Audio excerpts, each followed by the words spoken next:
Welcome student. Our next topic है parabola इन journal. Previous topic में आपने हाइपरबोला और इलिप्स के बारे में पढ़ा था। अब हम पढ़ने जा रहे हैं पैराबोला। जनरली हमें पता है कि पैराबोला जो है वो 4 टाइप के पैराबोला बनते हैं।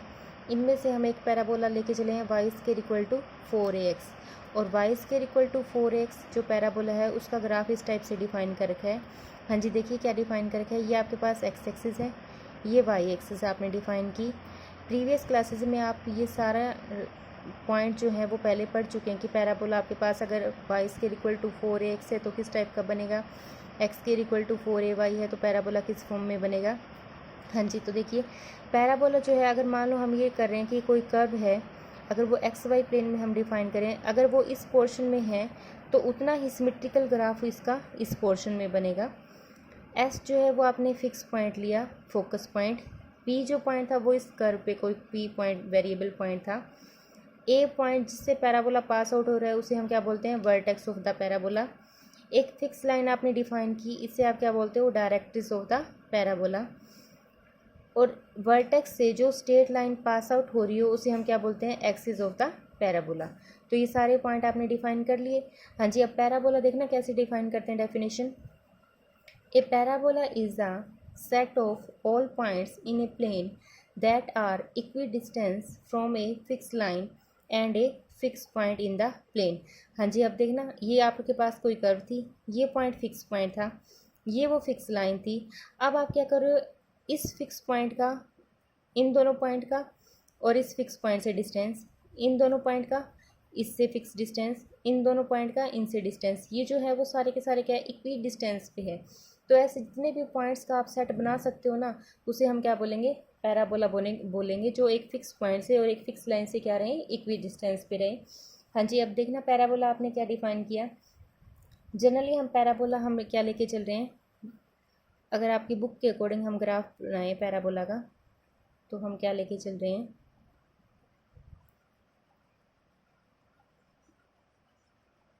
कुछ ऐसा बनेगा आपका पैराबोला। ये पॉइंट वर्टेक्स को ए पॉइंट बोल रखा है, ये आपके पास एक्स एक्सिस है, ये वाई एक्सिस है। यहाँ इस कर्व पे कोई पॉइंट लिया पी, इस पी पॉइंट से एक परपेंडिकुलर ड्रॉ किया एक्सिस पे, इसका नाम दिया एम। सिमिलरली इस पी पॉइंट से वाई एक्सिस पे एक परपेंडिकुलर डिस्टेंस ड्रॉ किया, उसका नाम दिया N.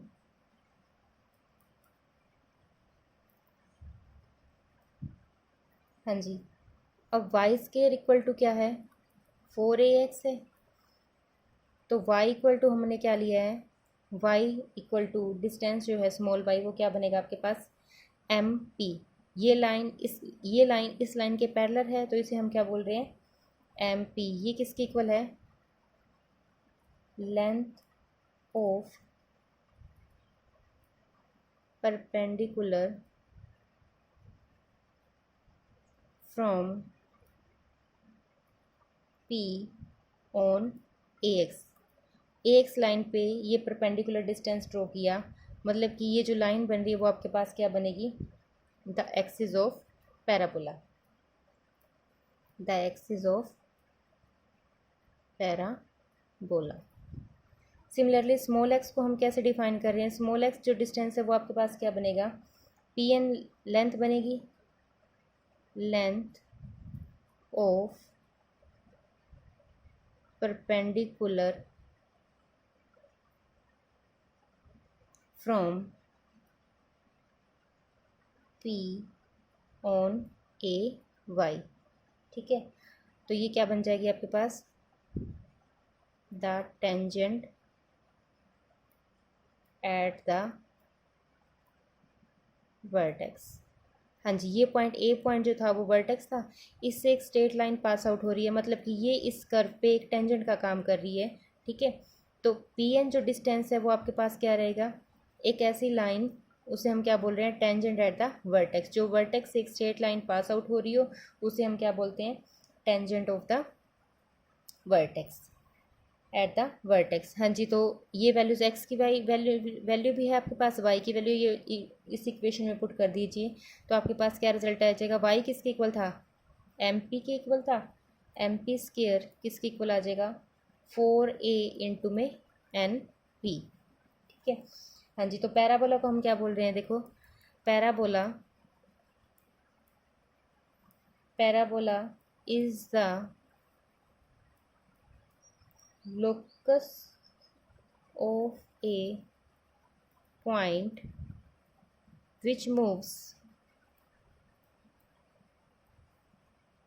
such that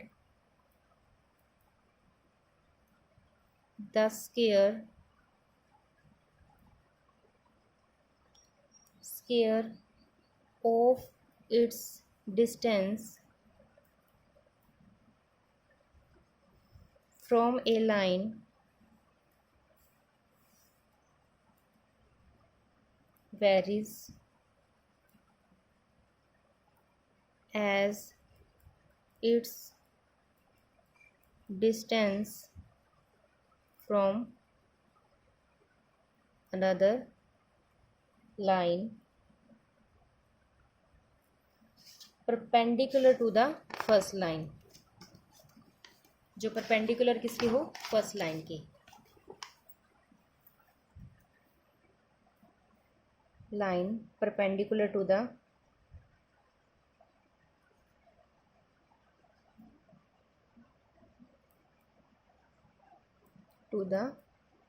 first line. हाँ जी, ये हमने पैराबोला डिफाइन किया कि पैराबोला आपके पास क्या रहेगा। अब पैराबोला में हम क्या कर रहे थे, पैराबोला में जनरली हम क्या बोल रहे थे, देखो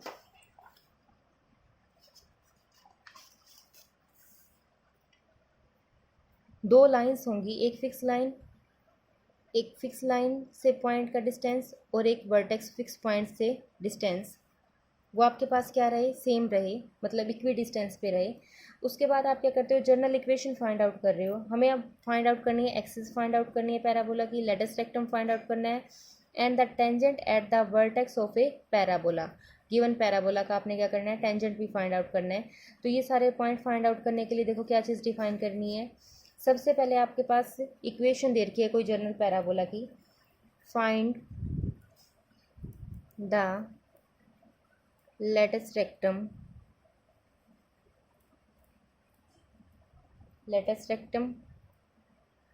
equation of axis and tangent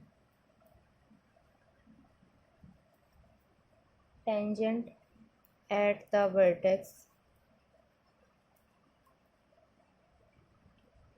of the conic आपको गिवन है 16x² minus 24xy plus 9y² minus 104x minus 172y plus 44। हाँ जी, ये जनरल कॉनिक दे रखा है। इसका आपने एक तो लेटेस्ट रेक्टम फाइंड आउट करना है, एक equation of axis find out करनी है and tangent at the vertex of the conic, और एक टेंजेंट की इक्वेशन फाइंड आउट करनी है। सबसे पहले आपने क्या करना है, जो भी आपके पास कॉनिक गिवन होगा उसे जनरल इक्वेशन से कंपेयर करना है।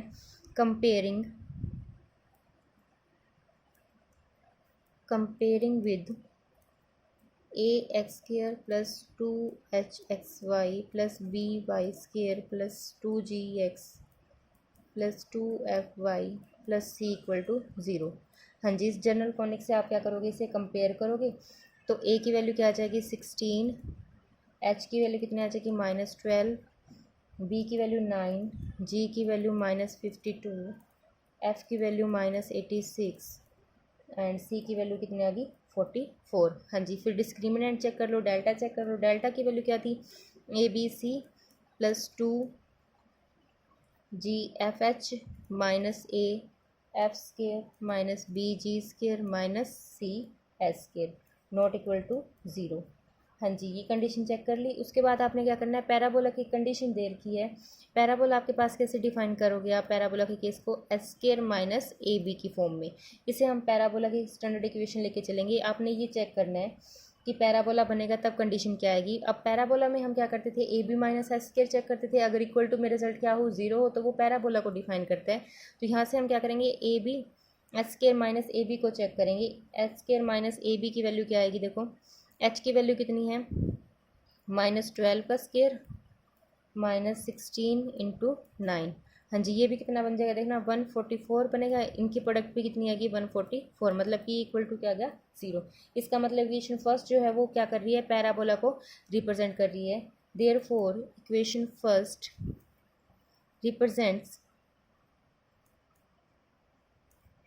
represents a parabola and its equation can be written as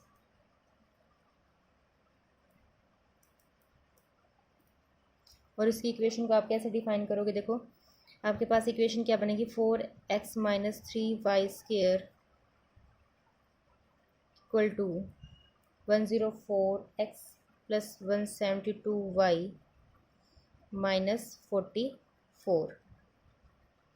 next आपने क्या करना है, इसी इक्वेशन को, मतलब इस इक्वेशन में से आपने क्या किया, जो परफेक्ट स्क्वायर बन रहा था उसको अलग कर लिया, बाकी पार्ट को अलग शिफ्ट कर लिया। मतलब यहाँ से लेके यहाँ तक जो था वो आपके पास परफेक्ट स्क्वायर पे ना, बाकी इक्वेशन को राइट हैंड साइड में शिफ्ट कर दिया पार्ट्स को।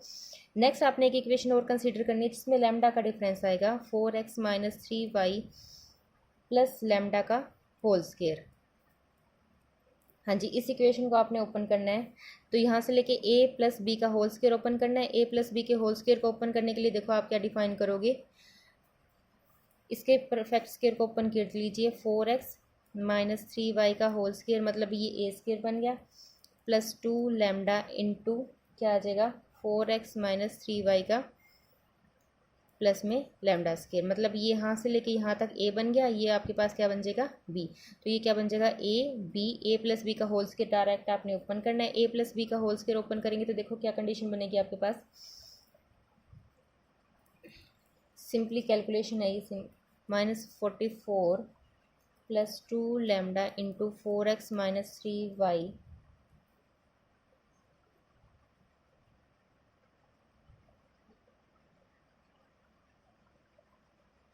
Plus lambda square.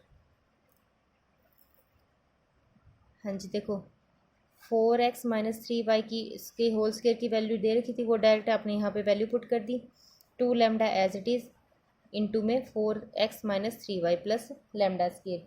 ये इक्वेशन नंबर 2 बनेगी। अब आपने क्या करना है, इसमें x के कोफिशिएंट इकट्ठे करने और y के। x के कोफिशिएंट इकट्ठे करोगे तो आपके पास क्या रिजल्ट आएगा, plus 8 lambda into x plus 172 -6 lambda into Y plus lambda square -44। ये इक्वेशन नंबर 2 बन गया आपकी, ठीक है। हाँ जी, अब आपने क्या करना है, choose lambda such that the line, सबसे पहले आपने क्या करना है, इक्वेशन को कंपेयर करना है, फिर पैराबोला की कंडीशन को चेक करना है कि क्या इक्वेशन जो कोनिक आप लेके चले वो पैराबोला को रिप्रेजेंट कर रहा है या नहीं कर रहा। नेक्स्ट में आपने क्या करना है, 2 इक्वेशन लेके चलनी है, जो परफेक्ट स्क्वायर बन रही है उस पोर्शन को एक तरफ करना है, बाकी सारे टर्म्स को राइट हैंड साइड में शिफ्ट करना है। फिर इस इक्वेशन में आपने क्या करना है, एक नई इक्वेशन को इंट्रोड्यूस किया जिसमें आपने लैम्डा से उसे डिफर किया, a प्लस बी का होल स्क्वायर ओपन किया, जो परफेक्ट स्क्वायर बन रहा था उसकी वैल्यू पुट कर दी। अब आपने लैम्डा को इस टाइप से चूज़ करना है कि आपके पास जो लाइन की इक्वेशन है, मतलब कि लाइन कौन सी बन रही है आपके पास, 4x - 3y plus lambda equal to 0, और एक आपके पास ये लाइन की इक्वेशन बन गई। नेक्स्ट लाइन की इक्वेशन क्या बन जाएगी आपके पास, 104 प्लस में 8 lambda into x plus 172 -6 lambda into Y plus में lambda square -44 equal to 0 are 2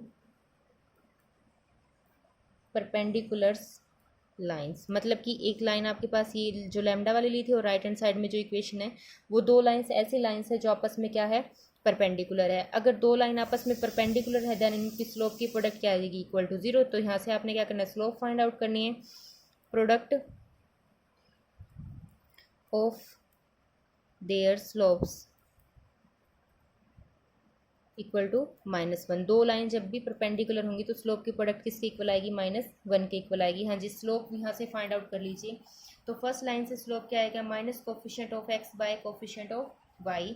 तो आपके पास रिजल्ट कितना आ जाएगा, माइनस ऑलरेडी है तो 4 बाय कितना आ जाएगा, 3।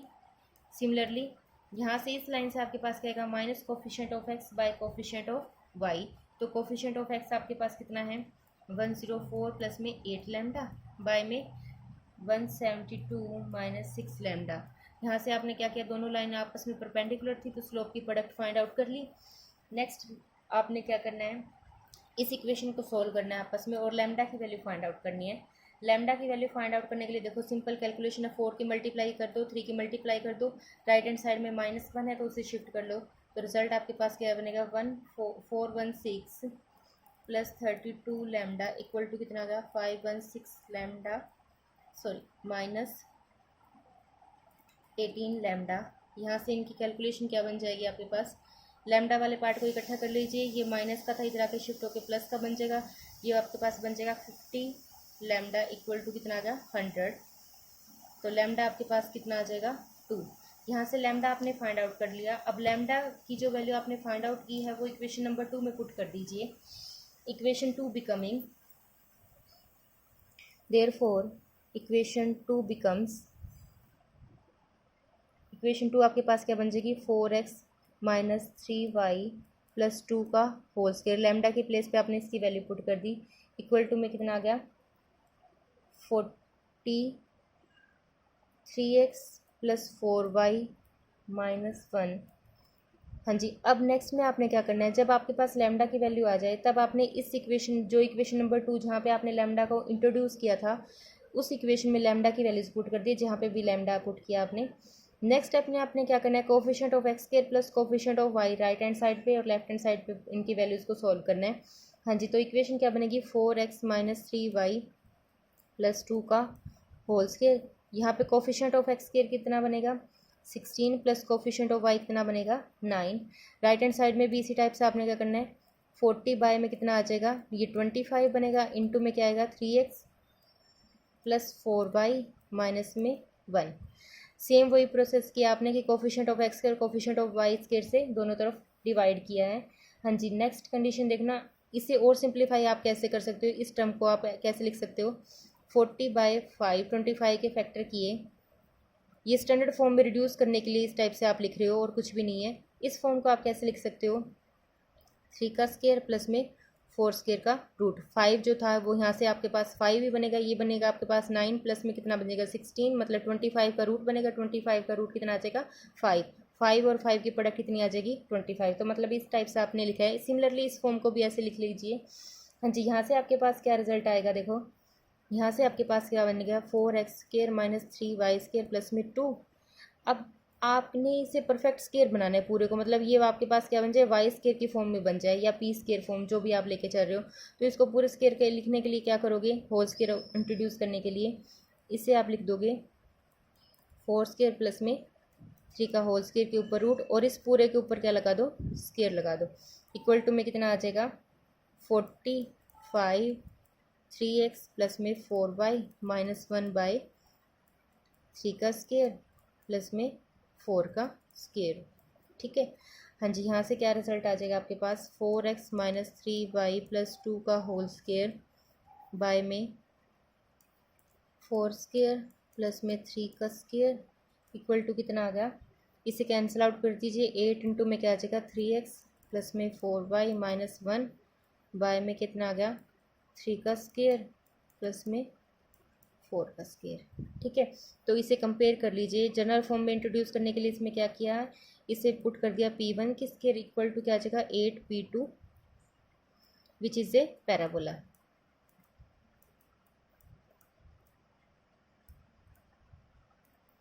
ठीक है, अब एक्सिस आपके लेटेस्ट रेक्टम क्या है आपके पास 8 है, देयरफॉर लेटेस्ट रेक्टम आपके पास क्या बन गया 8 बन गया। अब एक्सिस क्या है आपके पास, एक्सिस ऑफ पैराबोला, एक्सिस जो बनेगी वो आपके पास कितनी बनेगी 4x माइनस 3y, मतलब ये लाइन है जो एक्सिस का काम कर रही है इक्वल टू 0। ठीक है, इसी टाइप से टेंजेंट एट द वर्टेक्स निकाल लो, tangent at the vertex, tangent at a vertex की इक्वेशन क्या बनेगी आपके पास 3x प्लस में 4y इक्वल टू 0, ये इक्वेशन बनेगी। अब आपको वर्टेक्स निकालना है, तो वर्टेक्स आपने क्या करना है, ये इक्वेशन मान लो आपके पास क्या 3 बन गई और ये इक्वेशन 4। वर्टेक्स निकालने के लिए आपने क्या करना है, इन दोनों लाइंस का इंटरसेक्शन पॉइंट निकाल लेना है। इंटरसेक्शन पॉइंट निकालने का मेथड सिंपल है, या तो आप कोफिशिएंटों को सेम कर लो, एक इक्वेशन को सब्ट्रैक्ट मल्टीप्लाई करके सॉल्व कर लो। सिंपल मल्टीप्लाई चेक करनी है आपने, सिंपल कैलकुलेशन से वर्टेक्स पॉइंट निकालना है। वर्टेक्स जो पॉइंट आएगा वो क्या आएगा, इन दोनों का इंटरसेक्शन पॉइंट आ जाएगा। फॉर वर्टेक्स के लिए आपने क्या किया, 4x minus 3y plus 2 equal to 0 और 3x plus 4y minus 1 equal to 0। इन दोनों इक्वेशन को आपस में सॉल्व करना है आपने। वर्टेक्स के लिए देखो क्या करो, या तो कोफिशिएंट ऑफ x पहले सेम कर लो या फिर कोफिशिएंट ऑफ y, जो भी आपका दिल करे उस अकॉर्डिंग आपने सॉल्व करना है। वर्टेक्स जो पॉइंट आएगा वो सिंपल कैलकुलेशन से आ जाएगा। इसे आप 3 से मल्टीप्लाई कर दो, इसे 4 से मल्टीप्लाई कर दो, कोफिशिएंट ऑफ x सेम बन गया। फिर आपने क्या करना है, y के लिए पुट कर देना है। हाँ जी, देखना कोफिशिएंट ऑफ x का अगर आप सेम करते हो तो ये कितना बन जाएगा, इस इक्वेशन को तो मल्टीप्लाई कर दो आप 3 से, इसको मल्टीप्लाई कर दो 4 से, ये आपके पास कितना बन जाएगा 12x minus 9y equal to में कितना आ गया -6। नेक्स्ट इसको 4 से मल्टीप्लाई कर रहे हो तो ये आपके पास कितना बन जाएगा 12x plus 16y equal to कितना आ जाएगा 4। हाँ जी, सब्ट्रैक्ट कर दो दोनों इक्वेशन को, तो ये आ गया -25 माइनस कितना आ गया ये आपके पास 10, तो y की वैल्यू कितनी आ गई 10/25, मतलब कि आपके पास कितना आ गया 2/5। तो y कोफिशिएंट आपके पास आ गया 2/5। y की वैल्यू उठा के फर्स्ट इक्वेशन में पुट कर दो, तो वहाँ से आपके पास कितनी आ जाएगी, x की वैल्यू आ जाएगी। x की वैल्यू निकालने के लिए देखना 4x minus 3y equal to -2 था, तो 4x minus 3 into 2/5 equal to -2। 4x कितना आ जाएगा -2 प्लस में 6/5, 4x की वैल्यू कितनी आ जाएगी -10 प्लस 6/5। तो x की वैल्यू यहाँ से सॉल्व कर लीजिए। ठीक है, x की वैल्यू सॉल्व करेंगे तो आप वैल्यू क्या बन जाएगी -1/5। तो x आपके पास कितना आ गया -1/5 और y कितना आ गया 2/5। ये आपके पास क्या आ गया, वर्टेक्स पॉइंट आ गया। तो इसी टाइप से आपने पैराबोला के क्वेश्चनों को सॉल्व करना है। आज के टॉपिक में इतना ही।